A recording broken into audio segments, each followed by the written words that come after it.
Tere hea diskirahvas ja tere tulemast tagasi Discorfi kanalile või Spotify'sse ja kuulate-vaatate järgmist episoodi saatesarjast Miks nii?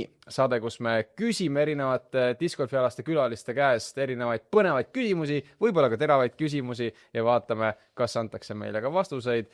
Üldiselt on see selline tore vestlus ja kohe siia algusesse ma mainin ära ka teile kõigile kuulajatele, et kui on keegi, kes sooviks ennast rohkem pilti tuua ja aidata kaasa selle podcasti sündimisele, siis võtke meiega ühendust, otsime selle podcasti tegemisel endale partnereid juurde. Aga kes on kolmanda osa külaline?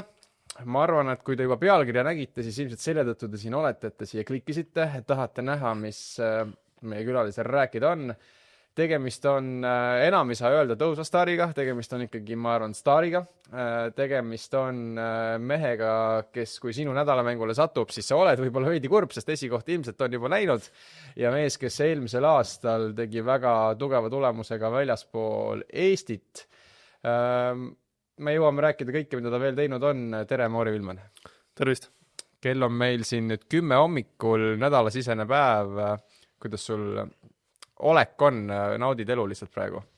Praegu jah, vaba kava, et ärkan selle ajal, millal tahan ja täna muidugi pidi äratuse peale ärkama, aga sain hakkama. Ehk siis kella 10 tulekuks pidid äratuse peale ärkama, mis kell sa tavaliselt ärkad siis? Siuke 9:30 tegelikult. Okei, et ongi siuke mõnus täpselt nii, kuidas kujuneb. Ja? Kaitsevägi on sul nüüd pikk linnaluba, eks ole. Kuidas Kaitseväe kogemus oli nii palju, kui sa seal sees olid siis? Ma ütleks, et Kaitsevägi oli tegelikult päris tore, et väljaõpe oli äge ja seltskond oli ka väga äge, et see aeg tegelikult lendas päris kiirelt. Kaua sa siis seal nüüd nagu ametlikult sees pidid olema? Ma olin kokku tegelikult 8,5 nädalat. Ma jõudsin paar päeva hiljem, siis ma olin USAs ja veel lennutüline, siis tulin üks päev veel hiljem.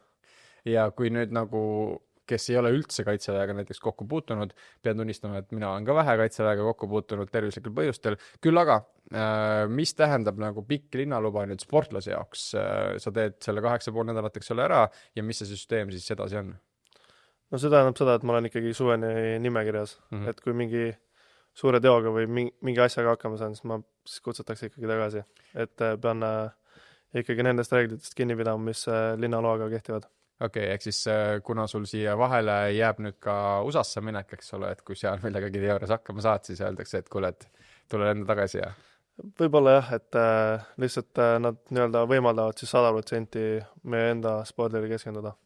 Okei, ehk siis praegu sinu iga päev ongi diskiga seotud. Magad, sööd, hingad diski. Just nii, jah. Põhimõtteliselt. Enne kui me edasi lähme, siis tegelikult Mauri ilmselt selle podcasti vaataja nüüd näeb esimest korda ühte toredat sellist, ma ei tea, kui väga üllatus, aga väga oluline žest liidu poolt ja ma arvan väga oluline žest ka kõikide hääletajate poolt. Me räägime EDGL-i siis tunnustamisest, mis on nüüdseks läbi saanud ja kõikides kategooriates on võitjad selgunud. Ja nüüd ma pean korraks püsti tõusma, jätma siia eetrivaikuse. Nii palju, et Mauri ainult näeb mind liikumas ja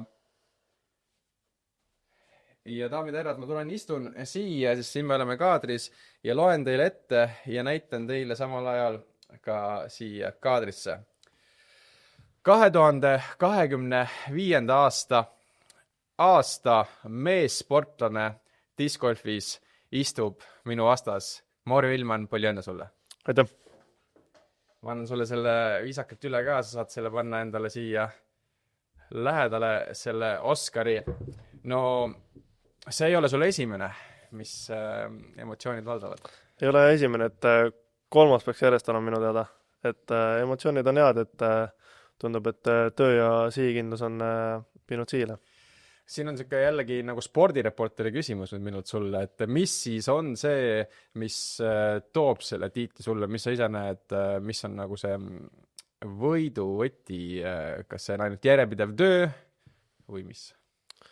Ma arvan, et seal on hästi palju tegureid, et järjekindlus peab olema distsiplineeritud, sa pead tahtma ja ikkagi sa ei tohi liiga tõsiselt kõike võtta. Ja nüüd, kuna sul on sellel aastal tulemas suurem USA-tuur ka, siis kas sa oled võtnud mingi eesmärgi ka, et sa tahadki oma mängu viia täiesti järgmisele tasemele või see on nagu mõne külje alt selline prooviaasta, et vaatame, kuidas USA-s läheb, et siis näiteks 27 aastal panna juba suuremad sihid ette, kuidas sa enda jaoks selle planeerinud oled? Ma tavaliselt endale väga suuri eesmärke ei pane, sest pigem ma tunnen, et need hakkavad kuskil tagakuklas mulle teada andma, et kui midagi halvasti läheb, siis nagu see pressor on veel suurem kui muidu. Väga hea, ma saan aru, et on juba suur kuskil karika hoiu sahtel või asi olemas või suur riiul, kuhu see läheb siis sinna kõikide eelnevate kõrvale või? Ja need kapipealsed on päris palju, mis on juba täis kogutud, et tuleb võib-olla paar kappi juurde varsti osta. Nii on ikka raske sportlase elu, kui neid auhinda tuleb. Aga palju õnne, Mauri, sulle selle auhinna puhul ja selle auhinna kontekstis ma soovin sulle ainult tuult tiibades selleks hooajaks. Suur aitäh! Aga läheme podcasti teemadega edasi, lähme natukene siis algusaegadesse, ma vaatasin, PDK oli sul vist esimene märge 2018 aastal, aga kui ma nüüd ei eksi, aga kui on inimesi, kes ei ole kuulnud sinu varasemaid ülesastumisi, siis kuidas sa üldse jõudsid diskini? Ma jõudsingi mingi umbes 9 aastat tagasi äkki, et Järve talus toimusid siis avatud talude päevad, kus siis tutvustati ka discgolfi, sest nad on meie pere tuttavad, isa kes seal kohal, siis ta vaatas, äge, et mingi uus ala, et ma siis mängisin jalgpalli, et äkki ma tahan seda ka nagu proovida. Ja siis tuli koju, küsis, et keegi tahab proovima tulla. Ma olin ainuke, kes läks. Teised vennad jäid koju ja siis sealt proovisin, katsetasin, kohe ausalt öeldes mängima jaganud. Siis meil mingi, äkki oli suve algusse avatud talude päevad või kevad. Ja siis suve keskel kuskil oli siis siuke suguvõsa nii-öelda sõprade discgolfi klubi mäng. Okay. Nii-öelda nimetsime sõprade karikaks seda. Aha. Siis nüüd on see muidugi patenteeritud meil. Ja siis seal meil oli 2-päevane, 2 päeva, 10 ringi kokku. 10 erinevat rada. Okay. Et suht tummine. Esimene päev, ei saanud hästi aru, kuidas need asjad töötavad ja värki. Ja siis ma ei tea, mis seal öösel juhtus ja siis käis klikk ja teine päev ma põhimõtteliselt võitsin kõik ringid. Ja siis öö pealt mõtlesid, et ei, jalka, kus see teine ja ma jään nüüd diski peale või? Ei, päris nii kiirelt see ei läinud, et ma mängisin ennem ikkagi mingi 2-3 aastat diski veel. Ja siis jäi selle ajaga napiks ja siis ma mõtlesin, et kumma peale ma nüüd lähen. Ja discgolfis ma siis nägin seda arengut rohkem ja jalgpall on ikkagi meeskonnamäng, et seal on ikkagi head meeskonda ka vaja. Ja siis ma ikkagi jäin discgolfi poole kalda. Discgolfis on selles mõttes hea küsida, et kuivõrd palju sinu hinnangul discgolf selles mõttes on meeskonnamäng, et sa oled väljakul üksi, sa oled oma mõtetega, võistled oma puuli kaaslaste vastu, aga tegelikult kogu nagu väljaku vastu, eks ole, aga kuivõrd sinu jaoks discgolf selles mõttes on meeskonnamäng, et seal on ilmselt ka ju mingid taustategijad, kes kas eelnevalt aitavad, pärast aitavad, suur sul üldse tiim on, kui nii võib öelda? Ma ütleks otseselt suur tiim ei ole. Et jalgpallis tegelikult on suht sama, et seal keegi on sul taustal abiks ja aitab ja toetab sind. Aga jah, otseselt väga suur tiim ei ole. Aga kui me mõtleme nüüd selle algusaja peale, mäletad sa ka selle tol hetkel veel mitte patenteeritud sõprade karikal mängides, mis need kettad olid, mis sulle kätte anti seal siis? Avenger SS äkki oli ja Nuke SS. Okay. Nii et aeglasemad kettad ei mäleta, et Järve talu ise tõi neid discrafti kettaid siis maale ja siis nädalamängud, et kuskilt võitsid, siis vaatasid, maximum distance driver, et kindlalt, see lendab kõige kaugemale siis. Aga kas sul oli ka kuidagi see üks vise siis dominantsem või mis viskestiil sa alustasid? Ma mängisin eeskäega väga palju. Klassikaline eestlane? Jah, esimesed mingi 3-4 aastat ainult eeskätt. Ja kuidas siis oli, paljudel on niimoodi, et kui sa nagu tagantkätt hakkad õppima, siis eeskäsi justkui kaob ära korraks? See võib-olla natuke läks halvemaks, aga ma mängisin nagu nädalamänge ja siis ma olin nagu ainuke põhimõtteliselt, kes eeskätt viskas. Ma mõtlesin, et nagu imelik, et ja siis ma vaikselt nagu kohe ei hakanud proovima, vaatasin, kuidas nad viskavad ja siis mingi hetk proovisin ka. Et siis suht hästi tuli ka välja. Ja kui sa alustasid ikkagi aastaid tagasi, kes su esimene selline eeskuju oli, kelle poole sa üldse vaatasid, vahet pole kas Eestis või välismaal? Minu teada oli ikka Paul Mäkvet. Ikka Mäkvet. aga kas alguses, kuna see oli Macbeth ja sa nüüd mainisid ühte kettatootjat, kelle kettad sul nagu esimesena kätte tulid, siis kas kuidagi nagu alguses see meeldivus liikus ka siis selle kettatootjate suunas või mis hetkel nagu üldse või kas hakkasid kohe katsetama väga palju erinevaid kettaid? Pigem oli asi selles, et kättesaadavus, et keeles oli mingi rattapoes, müüdi ka mingi Discrafti kettaid, et sel ajal minu teada toodi Discrafti kettad nagu rohkem maale ja kättesaadavus oli nendel nagu suurem ja siis kuna Järvetalus müüdi ka neid, siis sealt oli hea osta ja võtta. Mis see esimene mingi emotsioon või hetk võis olla, kus sa mõtlesid, et et discgolfis on nagu selles mõttes veel niivõrd palju õppida, ilmselt sa pidid tol hetkel nägema võib-olla mingit õnnestunud viset või mingit, ma ei tea, ongi see, et sa võitsid või midagi sellist, aga mäletad sa ka mingit sellist hetke, kus sa nägid, et et saaks ma nüüd seda asja kopeerida pidevalt, et siis siit tuleks päris palju. Praegu täpselt ei mäletagi sellist hetke, et ma lihtsalt, ma ütleks, mängisin nii palju seda discgolfi, et koolist tulin kohe diski, õhtul pimedast tulin alles tagasi. Et olid need helendavad teibid, tõmbasin kette peale ja ei olnud hullu, sai mängida küll. Aga sa ei mängi ainult üksi, nii et sul kogu pere põhimõtteliselt ikkagi mängib. Kas see oli siis ka niimoodi, et lõpuks nagu sina nakatasid neid või kuidagi isa oli see eestvedaja või kuidas teil see nagu peres kujunes? Ma arvan, et algul ikkagi oli isa nakatas meid, et kuna me seal käisime siis sõprade nii-öelda karikal mängimas ja siis teised, kõige noorem vend alustas kõige hiljem. Ta alustas sellepärast, et ma selle Kopenhaageni võitsin, et ta lubas, et kui ma selle võidan, siis ta hakkab mängima. Et sealt hakkas tema mängima, aga Simar hakkas juba natuke varem. Okei, ja kui palju teil peresiseselt sellist nagu konkurentsiaegade jooksul on olnud, et alguses võrdlesite väga palju Oi, algul oli isaga ikka väga palju, aga siis mingi aasta tegin juba sammud edasi ja siis oli juba tal pidi järgmise poja võtma. Ja nüüd ainult unistab, eks ole? Jah, et vahepeal ta on ka täitsa tublisti mänginud, et siin, kui kellegi on halvem ring, siis võib täitsa pähe teha. No väga hea, kas, kui me mõtleme sinu nagu discgolfi vormi võib-olla arengu peale, mis sa näed ühe asjana, mis sul nagu enda jaoks mingi viimane klikk või areng on olnud ja mis sa näed, mis su discgolfi vormi juures vajab veel võib-olla kõige rohkem sinu hinnangul arendamist? Ma arvan, et viimaste aastatega on stabiilsus päris palju juurde tulnud. Et ma mäletan, et siin mingi 2-3 aastat tagasi on need nii-öelda ringid kõikusid, kas tuli hea või halb skoor, nagu see vahe oli nii suur, et nüüd on nagu pigem stabiilsemaks läinud. Et ja juurde, ma arvan, et distantsis saab panna. Et mis su selline mugav distants hetkel on?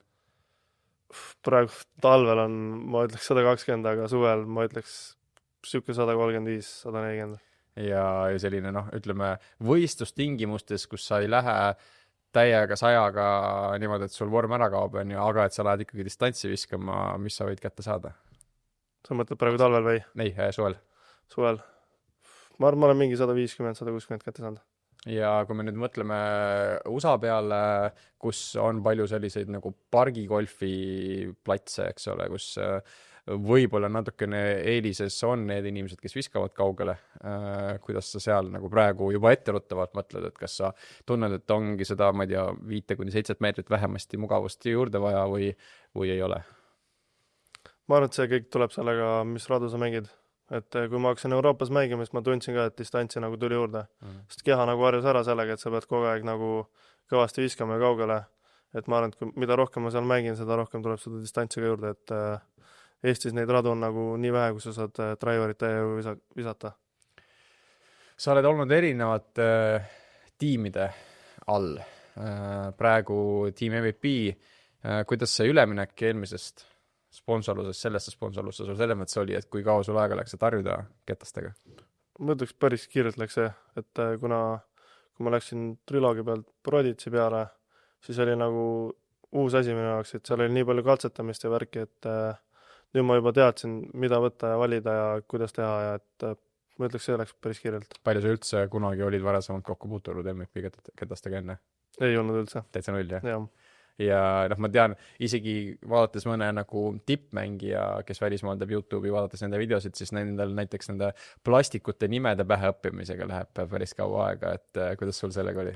Mul ka veel endiselt ei ole kõik peas, et ma ei tea täpselt, mis on kõige kangem ja mis on kõige lahem ja et kas neutral on nüüd kangem või lahjem, et see lõpuks on, aga mis mind teinekord, tase on ikkagi erinev, aga vaatad, proff võtab ketta kätte ja ketta, ta tunneb ära, ütleb kohe, et ei, see näiteks 2 samasugust ketast, siis ütleb, et ei, see on nagu kangem, see on lahjem.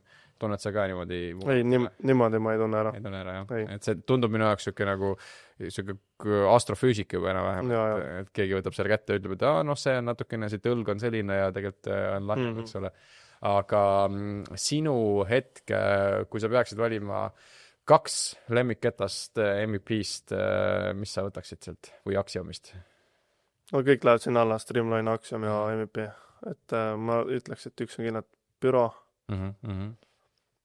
ja teine on Migem. Bürot sa kasutad nii ees kui tagantkäega siis või? Ja pigem lähenemisteks või drive'iks ka? Lähenemist, no oleneb, kuni 100 meetrit. Okay. Et see on midar. Ja Mayhem on meil siis, mis ta on? 13 kiirus. Jah. Et see on distantsi viskaks. Siuke tummine purakas ilmselt algajale kätte ei annaks. Et tegelikult need viimane run, mis tuli Neotranis, need on nagu Grace'i sarnased. Aga mul on teisest plastikust endal kotis, et need on natuke kangemad. 2025 aasta sul Euroopa tasandil ikkagi oli väga hea tulemustega aasta. Mis sul endal kõige rohkem meelde ei eelmisest hooajast? No ikka see Konopiste võit. Konopiste, jah. Aga nüüd, viimane ring, viimased korvid, pulss oli laes või? No pulss oli kõrge, jah, sest Turkus ma mängisin ka. Ma juhtisin enne viimast ringi. Ja seal suutsin ikkagi kuidagi ära käkkida selle. Et ma tundsin, et ma pean alguse hästi mängima. Kui ma alguse hästi mängin, siis on täitsa lootust. Aga kuidas siis nendel, sul on ikkagi suur plejaad rahvusvahelisi staare koos ja nüüd eriti, kui sa USA-sse lähed, siis saad kõigi nendega koos mängida. Kas mingi hetk alguses oli veits nagu selline ärevus ka selle tõttu, et just kui suured nimed on sinuga samas pulis? Ei, alguses on ikka ärevus, et pole neid nagu nii-öelda päris elus näinud ja siis mängid veel ühes pulis, et see natuke tekitas ärevust küll, jah. Aga ma olen täheldanud, et need, kes kas kommenteerivad discgolfi või fännid, kes selgivad discgolfi, üks asi, mis sellele spordialale vahel kas just ette heidetakse, aga tuuakse välja, on see, et ei ole nagu selles mõttes suuri rivaliteete.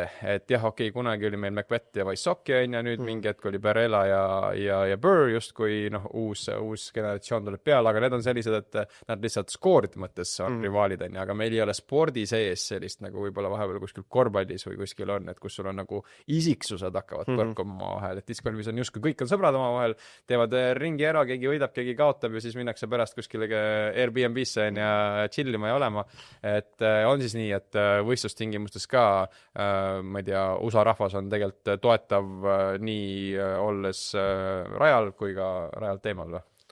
Nad on mõlemas pildis toetavad, jah, et otseselt keegi kedagi nüüd sõimama ja vihkama ei hakka, et ja pigem on jutukamad kui keskmised eestlased mängu ajal või?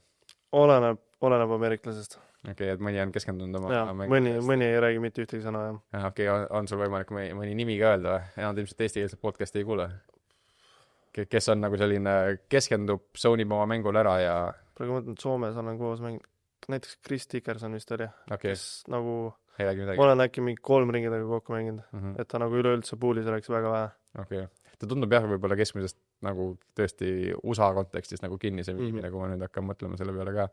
Aga palju või kui palju sul on olnud sellist nagu, ma ei tea, fanboy momenti, et nüüd sa saad kellegi või on sul olnud ka sellist, et ma tahaks kellegi koos nagu mängida kuskil võistlusel? Mul tegelikult ei ole niimoodi otsest vahet, jah. Okei, et tuleb, kes tuleb ja pähed on niikuinii, jah? Et mängima peab niikuinii, et Okei, aga kui palju sa nagu vaatad üldse teiste mingit tehnikat või midagi mängu ajal, et kas siis õppida või vaadata, et nii võib-olla ei tahaks teha? Mängu ajal niimoodi ei vaata, et ma pigem keskendun lihtsalt enda mängule ja üritan oma visked ära teha ja ma ei hakka kellegi visked seal otseselt analüüsima.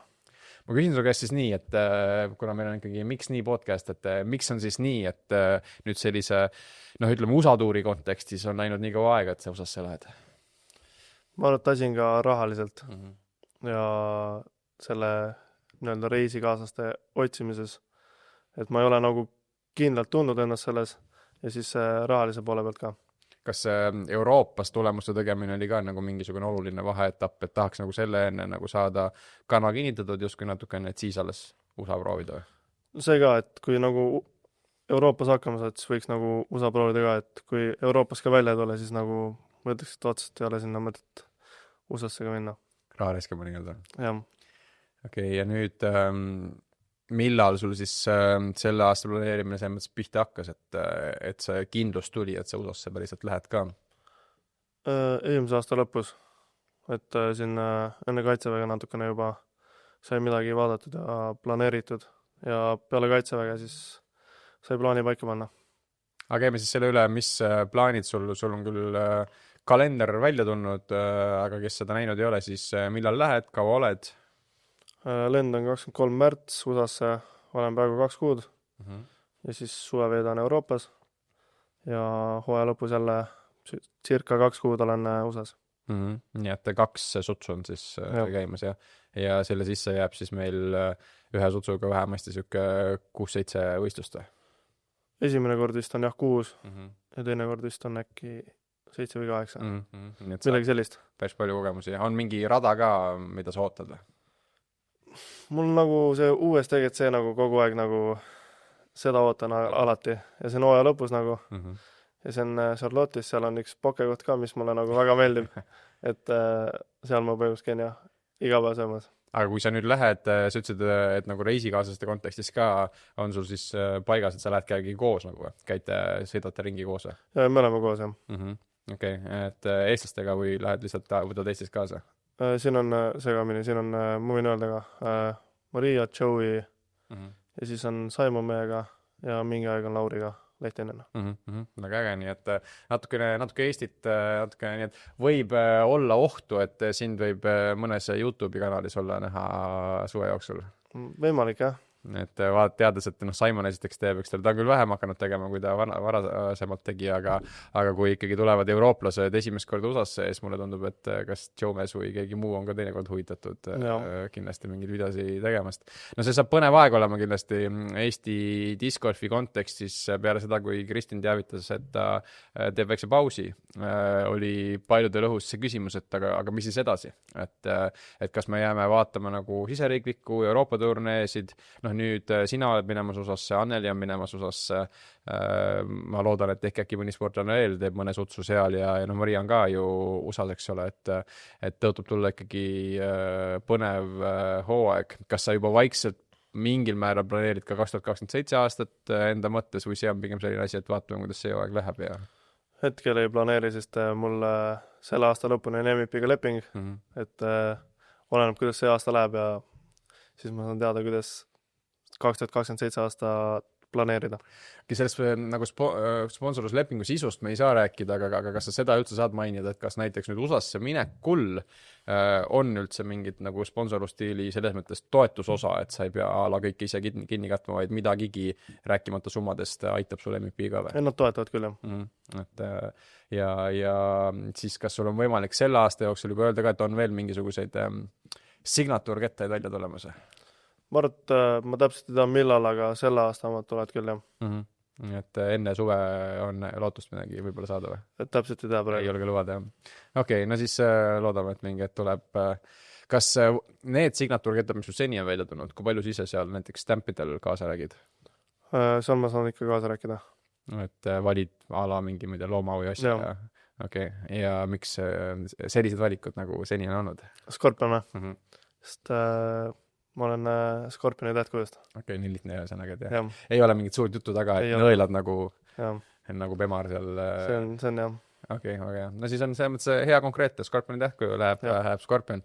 Sest eestlastel on nagu, mulle tundub loomadega mingi teema üldiselt, et kõik võtavad mingi looma endale seal, et välismaal vaatad, ma ei tea, Canon ja Eagle on ja, et neil on mingid animetegelased ja muud asjad, et eestlased on lihtne, et keegi võtab ilves ja keegi võtab sealt siili ja sobib meile hästi. Sa ütlesid, et distantsi osas on sul nagu endal mängu mõttes, mida sa näed, et võiks nagu teisiti teha, aga praegu, kui sa nagu talvel mängid, kas sa mängid selles mõttes, et hoida lihtsalt motoorikat korras või sa nagu teadlikult teed mingit kindlat trenni ka lisaks puttimisele välitingimustes? Välitingimustes otseselt niimoodi ei tee. Talv ei võimalda väga, jah. Lihtsalt üritan mängida, jah. Okei, ja praegu käid igal pool üle Eesti naudid mängimist. Sa nüüd Estikatel oled ka minemas või? olen küll, jah. ja sealt oleks hea lootus panna üks järgmine karikas endale kotti ja Näeme, veel ei ole talviste meistritiitlit mul. kuidas või mille taha see seni jäänud on, siis küsime nii. Miks nii, et sul ei ole talviste meistritiitlit? Ma ei tea, ma ei ole nagu talvel nii mugavalt tundnud, et ma tunnen, et see talv nagu ma tunnen natuke mugavalt ennast juba, et võib-olla ma olen see talv natuke rohkem mänginud kui eelnevad talved. Et jah. Ja kuna see podcast suure tõenäosusega tuleb välja veidi hiljem, selleks ajaks on talvised läbi, siis on hea justkui nagu ennustusena su käest praegu siin küsida, et kes su suurim konkurent siis on siin mängul? Hannes Kurn kindlasti. Okei, et siis kui see podcast välja on tulnud, siis me näeme, et kui hästi see paika pidas siis, et kes kuhu positsiooni jääb. Kuidas see Elva rada sulle meeldib? Elva rada on äge, et ma seda harrastajate layouti nüüd olen mänginud korra. Et seda, mis meil on, seda pole veel mänginud, et neljapäeval lähen, proovin, katsetan. Üks päev enne siis ja siis saate 3 päeva see lagu anda ja nojah, loodame, et päris -25-ga siis ei pea mängima nii nagu ilma teada vist nii külma ei luba, aga siin harrastajate hommikul juuniorid ikkagi said päris krõbeda külmaga peale minna, et ei kadetse, ütleme sellest vaatest justkui jah. Sest et ma kujutan ette, et sul vaatabki jälle mingi keskmine usakas ja et issand, kuidas te üldse nagu lumega nii palju viitsite mängida ja siis veel -25-ga peate messikaid ka, et seal kindlasti eeldatakse, et kuu pealt kukkunud rahvas. Kui sa näiteks diski ei mängiks, kas see oleks igal juhul jalgpall, millega sa tegeleksid või oleks see mingi muu asi ka veel? Võib-olla oleks kergejõustikuga, sest ma olen sellega ka natukene tegelenud. Ja siis nooremas põlves ühesõnaga. Ja see vahetus või jäi pooleli, sest et? See pigem ma arvan, et põhikooli lõpuga jäi sinna paika ja põhikooli lõpus ma läksin ka discgolfi peale. Mis su kergejõustiku lemmikala oli siis? Ma jooksin pikka maad. Okay. Ma niikuinii mängisin jalgpalli, et siis ma joosta jaksasin ja õpetaja oli, kes meil ikka sinna pikamaa jooksu läheb, et Maari läheb? Et jah. Aga sa olid siis, mis on nagu pikk maa, et oled sa maratoni mees ka? Ei, seal oli vist tonn oli kõige pikem. Aga sellele lisaks nagu, kui praegu keegi pakub, et lähme teeme mingi jooksumaratoni, siis pigem mitte või? No võib-olla 10 võib joosta, aga pigemalt vist väga ei viitsiks. Arusaadav, jooksmine on üks selline asi, mis ma olen alati imetlenud inimesi, kes viitsivad sellega tegeleda, et ma ilmselt olen liiga laisk inimene ja mul ei ole kergejõustiku tausta ka, et sellega tegeleda. Kuigi mina pea 15 aastat võrkpalli mänginud, võiks tahta joosta, sest et seal on võhma vaja, aga vaata, inimene on laisk, nii olen ka mina. Räägime korraks nagu sellistest vaarjateemadest ka, et sina oled väga palju nüüd võistlustel ja üldse discgolfiga nagu sees olnud kokku puutunud. Kui me vaatame discgolfi reeglid, kas sul on midagi sellist, mis sa näeksid, et saaks muutuda, võiks muutuda, kas siis juurde tulla, ära minna mingid reeglid, mis on natukene imelikud sinu hinnangul? No need et kui ikkagi aeg läbi on, siis võiks nagu nendest kinni pidada. Et USA on eriti, et seal kipuvad need visked venima ja siis need ringid lähevad pikaks ja No nüüd toodi veel sisse, eks ole, see 45 sekundi osa, mis sa sellest arvad? No see okei, ma arvan, et drive'il võib-olla üks saabki selle tuulepriisi ja teisel ei ole mitte midagi, et saabki ära oodata selle näiteks, et see on natuke vähe võrdsemad tingimused. Aga kui sina nüüd näiteks, me oleme siin ennem ka Tarmoga esimeses episoodis arutasime, et kõige rohkem küsimus selle reegli juures tekitab see, et mis hetkel me hakkame siis seda 30 või 45 sekundit, eks ole, lugema, et kui sina oled nüüd puulis, keegi teine läheb viskama, oletame, et see on meil ka inimene, kellel on võib-olla taust selles osas, et teatakse, et tal kipub minema see aeg veidikene üle. Kas see on siis see, et ta on pannud koti maha, ta astub sinna markeri või ketta taha esimest korda, hakkab vaatama oma liini, siis sa ma ei tea, keegi oma peas ilmselt 30 sekundit ei loe, aga ju tunnetuslikult, mis hetkel sina nagu... Ma arvan, et seal oleneb, kas ta nagu paneb markeri maha või pane. Kui ta näiteks markeri maha paneb juba, siis ma ütleks, et siis läheb käima. Aga kui ta markerit ei pane ja nagu kedast ta hakkab kotist otsima, siis ma arvan, et see võiks nagu tööle minna vaikselt. Okei, ja noh, inimesed ongi erinevad, on sellised, kes lähevad sinna ketta taha, hakkavad tegema oma mingit viskeliigutust läbi, on ju, veel vaatavad, noh, me teame, Cannon Burr on väga selline, kes eriti puttimisel võib-olla teeb seda seal kümneid ja kümneid kordi ja eelmisel hooajal väga palju lõbu pakkus meile ka Kelvin Heimburg, eks ole, oma uue suunava tehnikaga, mis küll tõi Tallinnas ju kasu sisse. Aga kuidas sina lähened nagu üldse enne viset, mis su peas toimub, kui sul on näiteks avadraiv on tehtud, ketas on okeis kohas ja nüüd kui hakkad sa sinna ketta juurde jõudma, et sooritada järgmist viset, mis sul see mõtteprotsess peast läbi käib? Seal oleneb, kas on nagu avatud või on metsane. Kui näiteks avatud ja ma täpselt ei tea, kui kaugel ma olen, siis ma mõõdan algul ära ja siis selle järgi valin ketta juba ja teen oma viske. On sul mingi siuke sisemine motivatsiooni teema ka või sa proovid nagu mõtted nulli suunata, et ma olen kuulnud osadel inimestel on mingi, lähevad sinna ketta taha ja siis hakkavad endale sisestama, et ma ei tea, sa saad hakkama, pane ära, tee ära. Ma niimoodi endale nagu sisestama ei hakka, sest ma olen ikkagi neid nagu kordusin nii palju läbi tehtud, et ma usaldan ennast ja teen oma viske lihtsalt ära. Lihtsalt üritan vaadata, kus see tuul on ja siis selle järgi. Aga noh, discgolfist rääkides ma ei saa rääkimata jätta nagu seda mental game'i, et kui hea sul see on sinu hinnangul? Ma ütleks, mental game on suht hea. Et siin ma ütleks, ma olen treeningiringidel rohkem enda peale pahane kui võistlusringidel. Aga nüüd, kui mõnel suurel võistlusel ikkagi jääb napilt see esikoht või poodium isegi teinekord välja, et kaua läheb aega, et üle saada sellest? Ma arvan, et kuni uus võistlus peale tuleb. Okei, et siis ikka kettad läbi ja natukene peas seda. Ja aga väga paljudel harrastajatel on see mure, et esimene puu või kehv ise OBS on ja noh, okei, võib-olla oli esimesel teisel rajal, saame veel hakkama, mängi ole läbi, aga siis on tendents see, et tuleb see teine puu, teine viga ja siis jäädakse sellesse kinni ja hakatakse ennast materdama. Kuidas sul on, kuidas sa sellest nagu olukorrast peaksid lahti saama, kui sul tõesti on mingil põhjusel kehv päev, reliis on näiteks vale, kas sa suudad näiteks, ma ei tea, 3 korviga endale öelda, et okei, ma tean täpselt viga, tee lihtsalt nii, või on ka sul oht see, et sa ikkagi jääd sellesse mingisse olukorda kinni, et see ongi 3 järjestikust mis reliisi on ja siis on mental natukene ikkagi pauksis omadega. Ja ma natuke ikka, ma arvan, olen pahur, aga ma nii-öelda visete poole pealt, kui ma olen nagu ära teinud, ma olen nagu heas mõttes pohhuist. Et ma niikuinii ei saa mitte midagi enam sinna teha, et lasen nendel minna ja siis üritan uuel korral parema viske teha ja mitte sama viga enam teha. Või siis viset muuta. Mis viskestiil su selles mõttes lemmik on, et kas sa nagu eelistad, ma ei tea, tagakäe haiserit või midagi teist? Pigem on ikkagi tagantkäe haiser, jah.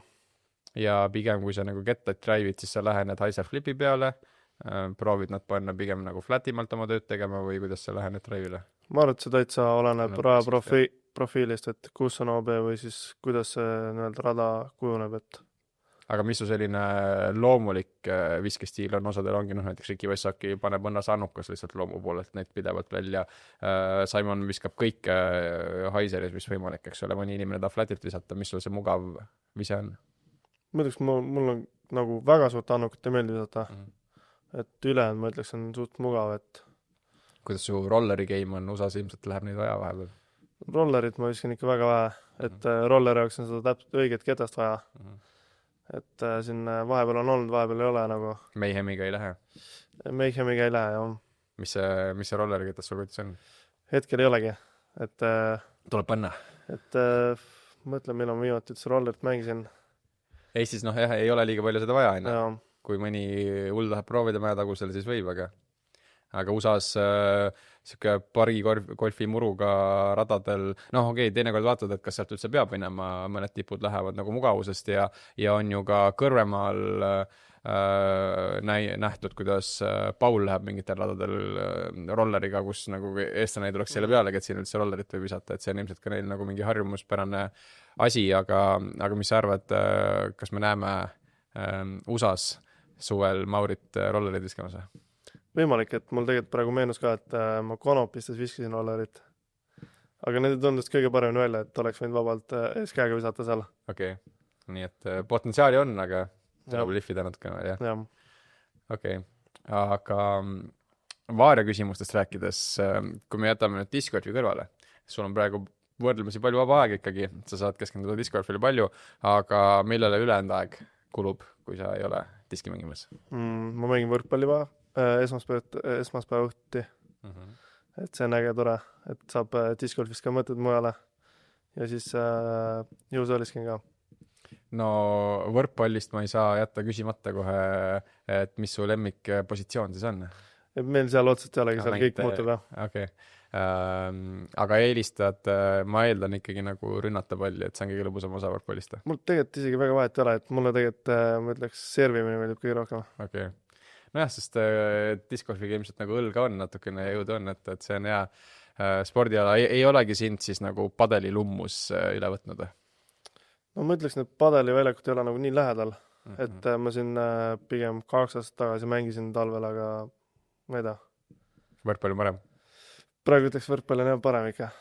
Jah, pooled discgolferid, kes padelit mängivad, kindlasti ahetasid praegu, et kuidas nii, aga ilmselt ilmselt vist ma olen sinuga samas poodis, jah, ma olen mõlemad harrastanud, aga ühte lihtsalt väga kaua.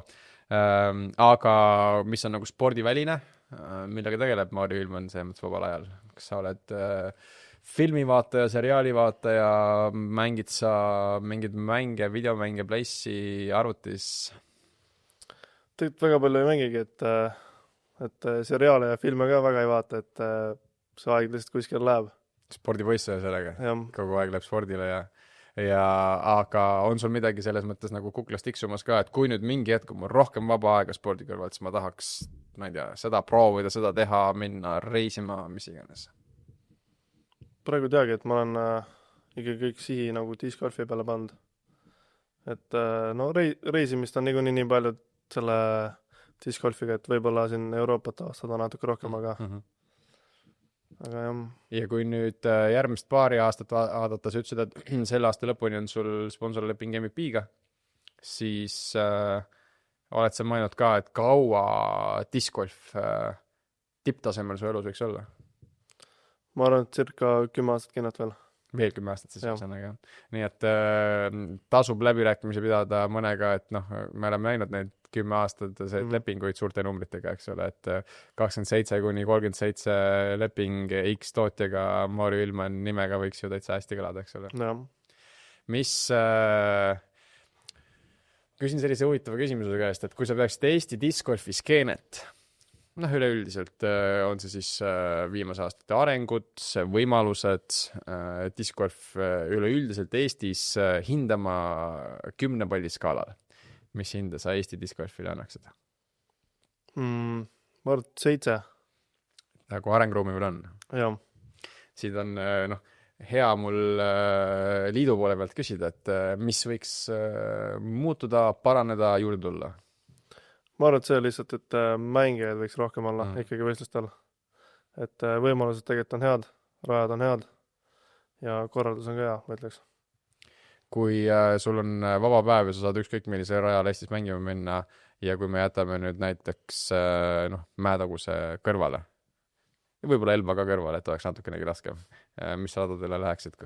Ma isegi ei oleks neid nimetanud kohe. Okei, väga hea. Mis see et ma nimetaks pigem Kõrvemaa ja Jõulumäe. Ja Jõulumäel siis kumb lõi? Kollane ikka, jah.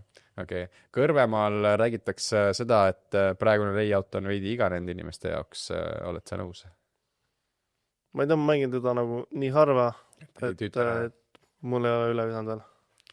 Aga miks on nii sinu hinnangul, et Eestis nagu selline võistlevate inimeste osakaal võib-olla liiga palju ei ole tõusnud, MA3 tuleb küll pidevalt rahvast juurde ja sealt ka läheb ja seal püsib palju rahvast, aga meilt sinna nagu MA1 võib-olla liiga palju rahvast ei jõua, ja MA1-st MPO-sse, kes tahaksid nagu siis ka rahvusvahelisel tasandil võistelda, see nagu nüüd mingi metsik arv ei ole ja ilmselt ei peagi olema neid sadu, aga meil nagu neid harrastajaid ja nädalamängudel käijaid, ma ütleks, et on väga arvestatavalt ja okeilt.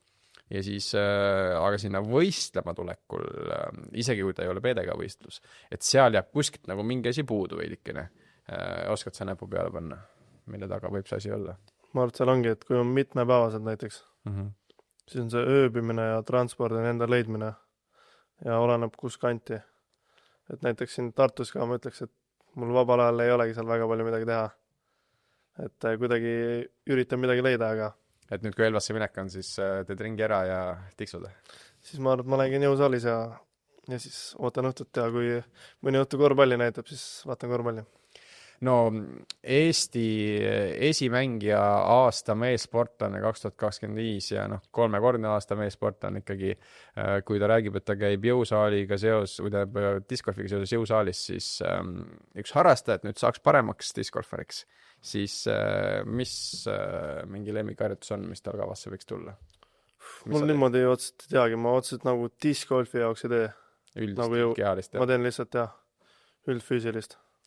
Et kui me oleme näinud palju härra Albert Tamme videosi jõusaalist, kus ta rebib seda kangi ja vahepeal teeb kükke, siis millele sa keskendud?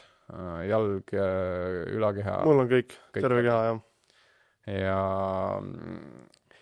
kui sa hakkasid nagu aktiivsemalt jõusaalist käima, palju läks aega, et sa nägid, et see päriselt annab sulle tegelikult juurde mängus ka?